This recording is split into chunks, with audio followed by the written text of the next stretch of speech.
Hello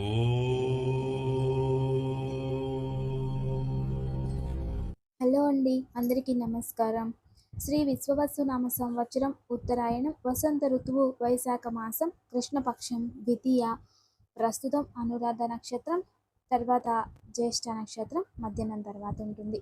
ఈరోజు మనందరం కూడా చాలా విశేషంగా ఎన్నో విషయాలని తెలుసుకోబోతున్నాం. ఈరోజు ముందుగా బుధవారం కలిసి వచ్చింది కాబట్టి విశేషమైనటువంటి రోజు. పైగా ఈరోజు ద్వితీయ, చాలా మంచిది. బుధవారం ద్వితీయ మరియు ఈరోజు సంక్రమణం కూడా ఉంది. సూర్యుడు స్థానాన్ని మారుతున్నారు. అయితే ఇటువంటి రోజు మనం విశేషంగా ఓం సూర్యదేవాయ నమః అనే నామాన్ని జపించాలి.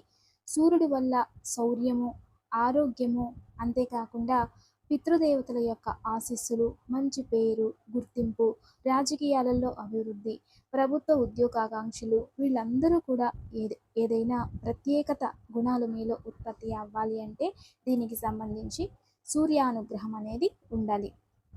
ఇక రెండోది, మన పూర్వార్జిత పుణ్యఫలాన్ని జన్మ జన్మాంతరం ఇచ్చేది కూడా సూర్యుడే. కర్మఫలాన్ని ఇచ్చేది సూర్యుడే. సూర్యుడు టీచర్ లాంటి వారు. ఎందుకంటే మనము వేల కోట్ల అంటే ఒక మనిషి ఒక ఉత్తమ బ్రాహ్మణుడిగా లేదా ఉత్తమ దేవతారాధన, నారాయణ ఆరాధన అతను చేయగలిగే వ్యక్తి అవుతాడు అంటే అది 70 కోట్ల జన్మలు ఎత్తాలంట. ఇది స్కంద పురాణంలో జనన మరణాల గురించి ఒక ఇది ఉంది. ఒక మనిషిగా జన్మించాలంటే 100 కోట్లు జన్మలు ఎత్తిన తర్వాత మనిషిగా జన్మిస్తారట. అందులో ఉత్తమమైనటువంటి జన్మం రావాలి అంటే మళ్ళీ ఇంకో 10 కోట్లు ఉత్తమమైన ధర్మ మార్గం, ఇంకో 10 కోట్లు అలా ఆఖరికి నారాయణుని పొందాలి. నారాయణుడు భక్తుడు అవ్వాలంటే 70 కోట్ల జన్మలు ఎత్తాలంట.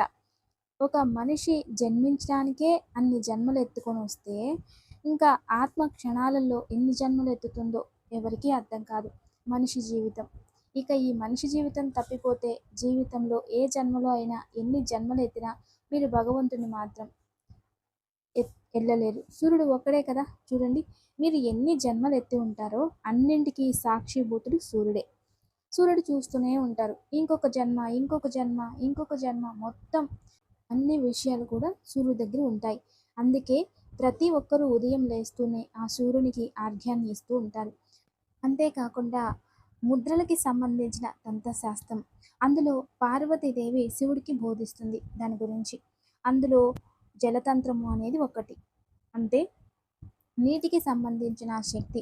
ఆ నీటిని నువ్వు ఎలా మంత్రించగలవు, ఆ నీటి ద్వారా మీరు ఏమేం చేయవచ్చు అని, ఎవరికి ఏం కావాలో దాన్ని పొందవచ్చు. కేవలం నీటి ద్వారానే ఏం కోరుకుంటావో అది ప్రాప్తిస్తుంది.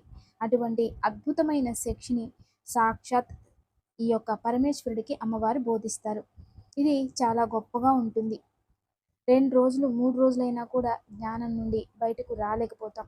అంత బాగుంటుంది, అంత భయమేస్తుంది కూడా. ఇంత ఉందా అని.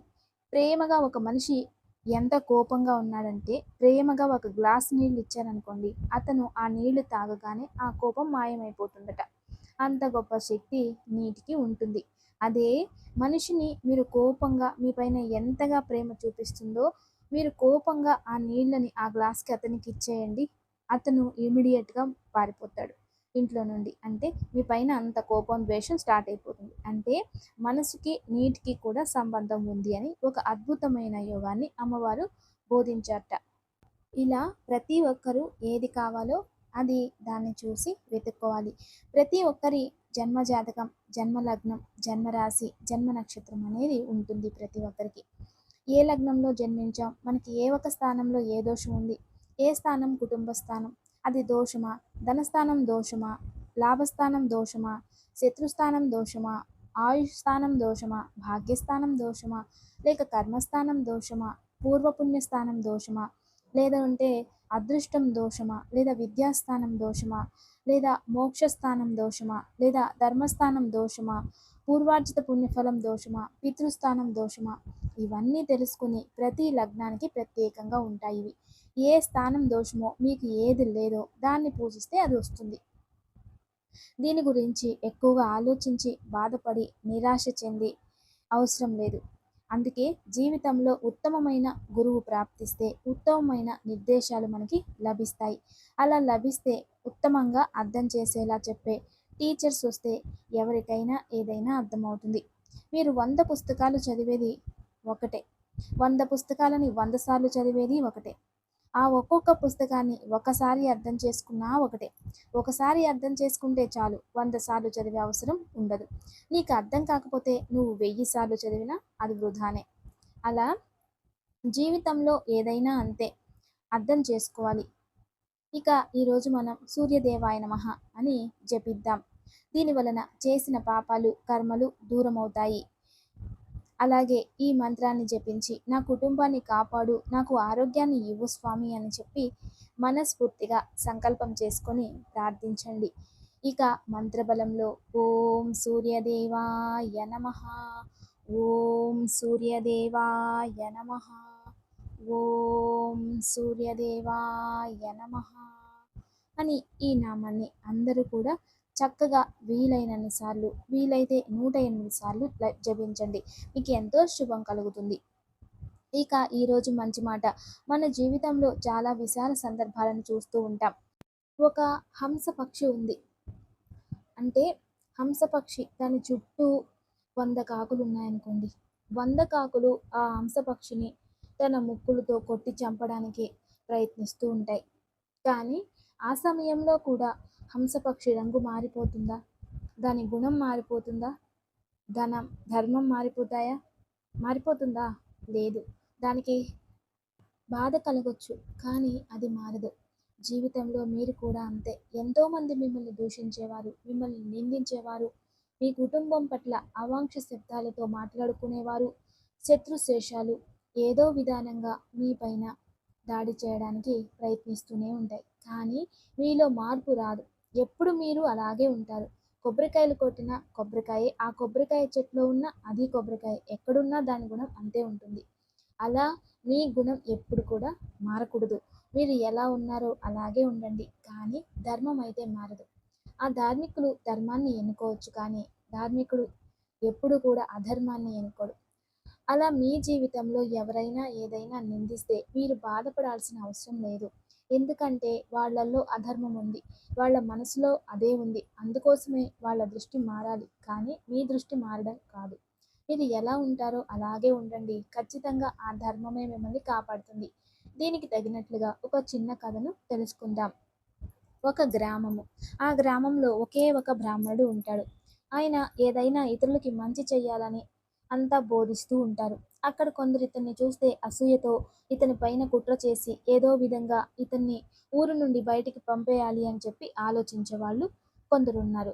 ఇంకొందరు అరే ఈయన మంచి ఆయన, ఇతనితో మన పిల్లల్ని చదివించుకోవచ్చు, ఏదైనా ఊర్లో సమస్యలు వస్తే ఇతను పూజలు చేస్తూ ఉంటాడు, లేదా ఏదైనా మంచి మాటలు చెప్తూ ఉంటారు. మన ప్రక్కన ఉన్న సామంతరాజులు రాజమంత్రులు ఎవరైనా వస్తే గ్రామంలో ఏం జరుగుతుందో ఆయన మంచిగా మాట్లాడి వాళ్ళకి అర్థమయ్యే తెలియజేస్తాడు, మన కష్టాలంతా తెలియజేస్తారు అని మరికొంతమంది అనుకుంటూ ఉండేవారు. అతని పైన ప్రేమ చూపిస్తూ ఉండేవారు. అయితే కొందరికి అతన్ని అలా చూడడం నచ్చదు.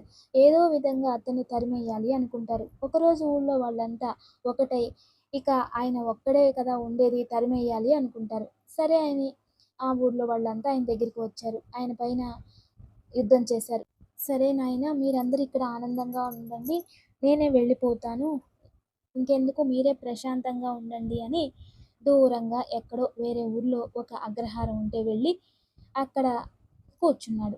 తర్వాత ఆయన అదే అగ్రహారంలో ఉంటూ ఇతర బ్రాహ్మణులతో కలిసి సంతోషంగా ఆనందంగా ఉన్నాడు.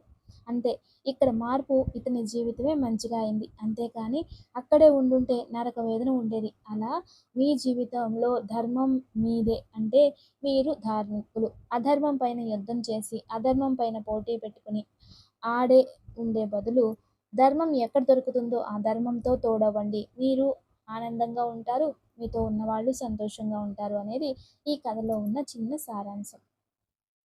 ఇక ఈరోజు జ్యోతిష శాస్త్రం ప్రకారం చంద్రుడు మరియు రాహు యుతి అయితే జాగ్రత్తగా ఉండండి. చంద్రుడు రాహు యుతి అంటే లగ్నంలో రాహు ఉండి సప్తమంలో చంద్రుడు ఉన్నా, లేదా లగ్నంలో చంద్రుడు ఉండి సప్తమంలో రాహు ఉన్నా, లేదా ఈ 2 గ్రహాలు కలిసి ఉన్న మానసిక వ్యాధి అధికంగా ఉంటుంది. అనుమానాలు పిచ్చి పిచ్చిగా ఉంటాయి. ఎవరిని నమ్మలేకపోతాడు. దేన్ని నమ్మలేకపోతాడు. ఆ తర్వాత సరైన నిర్ణయాలు తీసుకోలేకపోతాడు. నిర్ణయం తీసుకోవాలా? వద్దా? వెళ్ళాలా? వద్దా? చెయ్యాలా? వద్దా? ఇలా కన్‌ఫ్యూజన్ దృష్టితో ఉండిపోతాడు. మరియు అతనికి ఎక్కువ ధర్మం కంటికి కనిపించదు. అధర్మమే కనిపిస్తూ ఉంటుంది. ఎక్కడైనా దారిలో వెళ్తూ ఉన్నారనుకోండి, ఎవరైనా అక్కడ ఏదైనా మలమూత్రాలు విసర్జిస్తూ ఉంటే అవే అతని కంటికి కనబడతాయి. వేరే కనబడవు. అవే కనబడుతూ ఉంటాయి. అలా ఏదైనా నెగటివిటీనే ఎక్కువ కనబడుతుంది కానీ పాజిటివ్ అనేది వాళ్ళ కంటికి కనిపించదు. ఆ సమయంలో ఏం చేయాలి? రాహుకి, చంద్రుడికి సంబంధించిన ఆ యుతి దోషానికి పరిష్కారాలు ఆచరించుకుంటూ ఉంటే వాటి నుండి వెంటనే బయటపడొచ్చు. ఇది జ్యోతిష శాస్త్రం. ఇక మన సాంప్రదాయం రాత్రిపూట అద్దం చూడరాదు. ఇది అందరూ గుర్తుంచుకోవాలి. మధ్యరాత్రి వేళ అసురగణాలు జీవించి ఉన్న సమయంలో అద్దాన్ని ఎప్పటికీ చూడకూడదు అని ధర్మశాస్త్రం తెలియజేస్తుంది. నీటిలో మన నీడని చూడకూడదు. రాత్రి వేళ అలా చేయకూడదు అని ధర్మశాస్త్రం చెప్తుంది. ఎందుకంటే మీ ఆత్మబలం తగ్గిపోతుంది. అంటే లోపల ఉన్న ఆత్మబలం తగ్గిపోతుంది. ఆయుష్ క్షీణిస్తుంది. మీ ముఖంలో తేజస్సు వెళ్ళి అంధకారమైన తేజస్సు ప్రాప్తిస్తుంది. చాలామంది అనుకుంటూ ఉంటారు. వాళ్ళు చూడ్డానికి చాలా సౌందర్యంగా అలంకరణ చేసుకొని, చక్కగా సింగారించుకొని, మంచిగా కనిపిస్తారు. నిజంగా వాళ్ళ ముఖంలో దైవ తేజస్సు అనేది ఉండదు. ఇంకా కొందరు దైవ తేజస్సు అనేది ఉండదు. ప్రేత కళ అంటాం కదా! వారిలో అది ఉంటుంది. అది స్త్రీలకి, పురుషులకి ఎవరికన్నా కాదు. ఇక మగోళ్ళకైనా, ఆడవాళ్ళకైనా మంచిగా బట్టలు వేసుకొని, మంచిగా నామాలు పెట్టుకొని, మంచిగా మాట్లాడి, లేదా చూడడానికి మంచి రంగుతోనో అందంగా ఉన్నారు అనుకుంటే అది కరెక్ట్ కాదు. వాళ్ళ ముఖంలో దైవశక్తి ఉండాలి. దైవశక్తి అనేది లేదు. ప్రేత కళతో నిండిపోయి ఉంటుంది. ఆ మొహం చూడలేము అలాంటి వాటిని. ప్రేత కళల్ని మనం చూస్తే మనకు కూడా కోపం వచ్చేస్తూ ఉంటుంది. అలాగే కొన్ని సందర్భాలలో ప్రేత కళ ఉంటే అందరితో గొడవలు ఇటువంటివి అధికంగా జరుగుతాయి. అదే దైవిక అంటే అందరినీ ప్రేమ పొందుతూ ఉంటారు. అలా వాళ్ళు ఎలా రంగు ఉన్నారు, ఎంత హైట్ ఉన్నారు, ఎంత లావు ఉన్నారు, వాళ్ళ బాహుబలం ఏమిటి అనేది ఇది అంతా ముఖ్యం కాదు. కేవలం ముఖంలో ఉన్న శక్తి ఏదైతే ఉంటుందో అది ఇంపార్టెంట్. కాబట్టి రాత్రిపూట ఎక్కువ అద్దం చూడడం అనేది మంచిది కాదు. అలాగే నీళ్ళల్లో ముఖం చూడడం అలవాటు పడిన వారికి ప్రేత కళ అనేది ఆకర్షిస్తుందట. దాని వలన వాళ్ళు మూర్ఖులుగా అయిపోతారు. అందువలన మన సంప్రదాయంలో రాత్రిపూట ఏ కారణానికి నీళ్ళల్లో ముఖం అద్దాన్ని చూడరాదు. ఇక ఈరోజు దివ్యమైన వాస్తు పరిష్కారం. చాలామంది ఈ వాస్తు అనేది ఇంటికే కాకుండా కొన్ని చోట్ల వ్యాపార స్థలాలలో కూడా వాస్తు అనేది ఉంటుంది. ఎందుకంటే అక్కడ వ్యాపార స్థలానికి వ్యాపారానికి సంబంధించిన వాస్తు, దేవాలయాలకి దేవాలయం వాస్తు, గృహానికి సంబంధించిన వాస్తు, తర్వాత గోశాలకు సంబంధించిన వాస్తు, ఇలా డిఫరెంట్గా ఉంటాయి. వ్యవసాయ స్థానాలలో కూడా ఉంటుంది. అదే విధానంగా వ్యాపార స్థలంలో ఎప్పుడు కూడా చాలా వరకు ఏం జరుగుతుంది అంటే వ్యాపారం బాగా జరుగుతుంది. కానీ ఆ వ్యాపారంలో వచ్చిన డబ్బులన్నీ దానికే ఇన్వెస్ట్ చేస్తారు. డెవలప్ చేసుకుంటారు కొందరు. దాంట్లో వచ్చిన లాభాలంతా కొడుకులకి, కూతుర్లకి ఖర్చు పెట్టడానికి, పండుగలకి చేసి వ్యాపారం నష్టపోయింది అని కొందరు అంటూ ఉంటారు. దాంట్లో వచ్చే లాభాలన్నీ అప్పులు చేసి వ్యాపారం పెట్టేసి వచ్చే లాభాలన్నీ అప్పులకే కట్టుకుని ఇక మాకు నష్టం జరిగింది అంటారు ఇంకొందరు. అంటే వాళ్ళ మనసు ఎలా ఉంటుందో అలా ఆలోచిస్తూ ఉంటారు. కానీ ఒకటి వ్యాపార స్థలంలో ఆ మనిషి వ్యాపార స్థలం చేసేటప్పుడు అధికంగా తూర్పు దిశ కూర్చుని అతని డబ్బులు పెట్టడం కానీ ఇటువంటివి చేస్తూ ఉంటే అతనిలో ఆ వ్యాపారం అభివృద్ధి అనేది చాలా బాగా జరుగుతుంది. తూర్పు దిశలో కూర్చోవచ్చు. ఆ తూర్పు దిశ కూర్చున్నప్పుడు తూర్పు దిశ చూసుకొని నైరుతిలో కూర్చుంటే ఇంకా మంచిది. లేదా తూర్పు దిశ చూస్తూ ఇంకా వాయువ్యంలో కూర్చుంటే దానికన్నా ఆగ్నేయంలోనూ ఈశాన్యంలోనూ కూర్చొని పడమర చూడాల్సి వస్తుంది. ఇది గమనించాలి. ఎప్పుడు కూడా మనకి ఆగ్నేయం, వాయువ్య మూలల్లో కూర్చోకూడదు కాబట్టి దాన్ని ఆపోజిట్ అంటే ఈశాన్యంలో కూర్చొని పడమట దిశ చూడాలి. లేదా నైరుతిలో కూర్చొని తూర్పు దిశ చూడాలి. ఇలా ఉంటేనే అక్కడ వ్యాపారాలు మంచిగా డెవలప్ అవుతాయి. అయినప్పటికీ అంతానే బాగానే ఉంది. తెలియకుండా నెగెటివ్ ఉంటుంది. నిద్రొస్తుంది, మంకొస్తుంది, మత్తుగా ఉంటుంది, బద్ధకంగా ఉంటుంది అని మీరు ఎక్కడైతే కూర్చుంటారో మీ వెనుక శ్రీవాస్తు యంత్రం పైన ఒకటి పెట్టుకోండి. ఎప్పుడు మనం పాజిటివ్గా ఉంటాము. దాని యొక్క కాస్మిక్ ఎనర్జీ మనపైన ప్రభావం చూపిస్తుంది కాబట్టి మీరు యాక్టివ్గా ఉంటారు. జనాల దగ్గర కూడా మంచిగా మాట్లాడతారు. దాని వలన జనాకర్షణ పెరిగి వ్యాపారం వృద్ధి చెందుతుంది. ఇక దివ్య పూజ.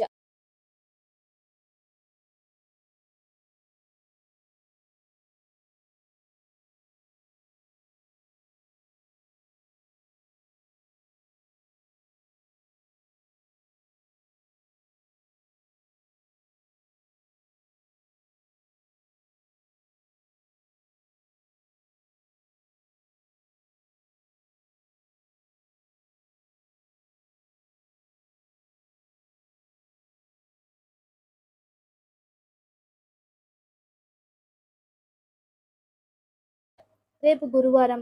చాలా పురాతనమైన పుస్తకాలు ఇవన్నీ.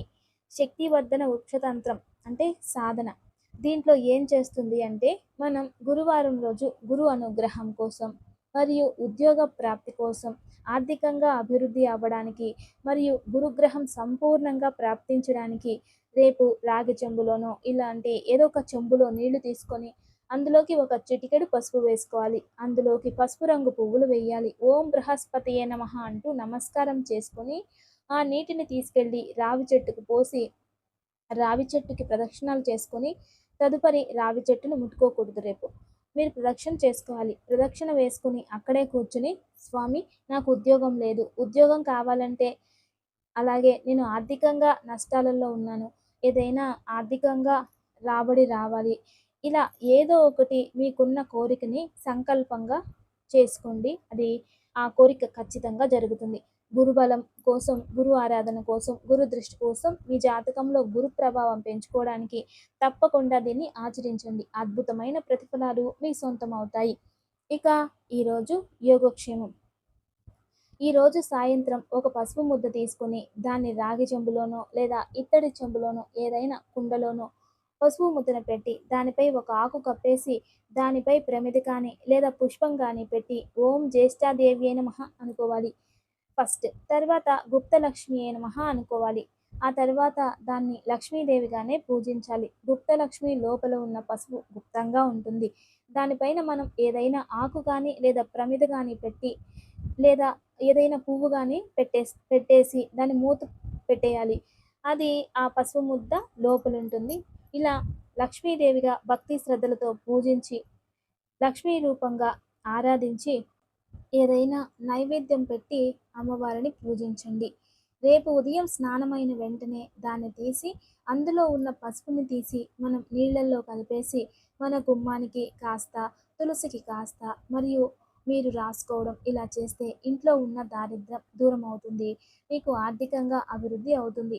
మరియు గుప్తలక్ష్మి అంటే మనకు రావాల్సిన డబ్బు ఇంటికి ఆకర్షిస్తుంది. అద్భుతమైన యోగక్షేమం తప్పక ఆచరించండి. నమస్తే. Thanks for watching.